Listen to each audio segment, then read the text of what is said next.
Good day mga boss, meron na naman tayong parcel galing pa to sa Butuan City, Zamboanga del Sur.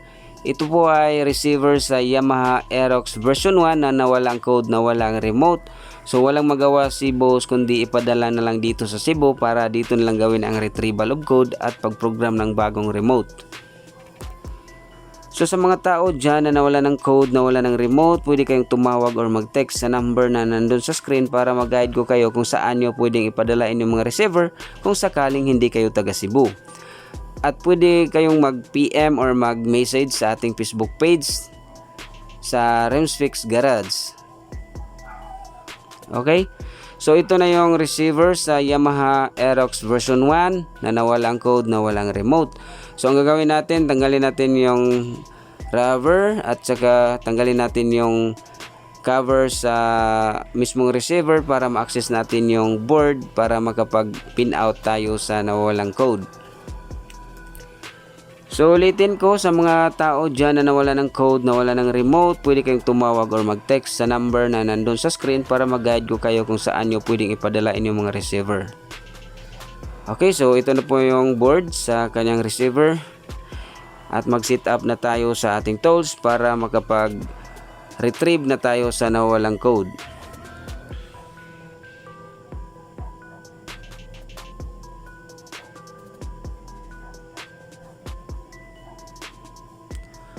Alright, so hindi ko na lang pinakita ang pin out.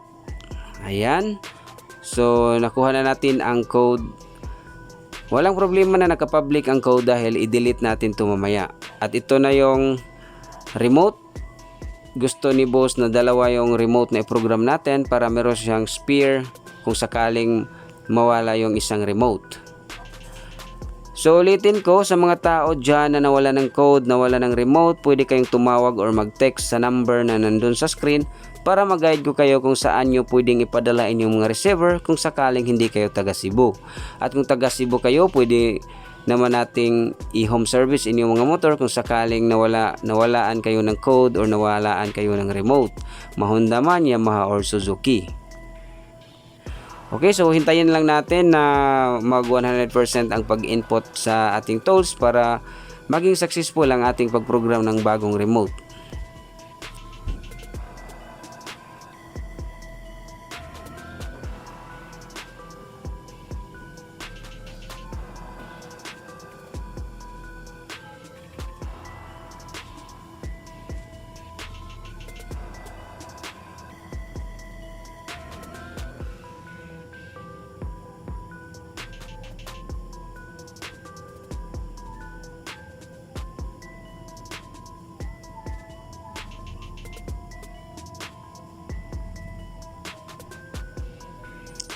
Alright, so nakita natin na successful po yung pag-program natin ng bagong remote. So ang gagawin natin ngayon is i-check na lang natin ang synchronization between the remote at saka receiver. Ayan, so good registration between the remote at saka receiver. So ulitin ko sa mga tao dyan na nawala ng code, nawala ng remote, pwede kayong tumawag or mag-text sa number na nandun sa screen para mag-guide ko kayo kung saan nyo pwedeng ipadala inyong mga receiver. Okay, so hanggang dito lang tayo at ipapadala na natin sa GNT pabalik sa Butuan City, Zamboanga del Sur. Okay, salamat sa tiwala boss.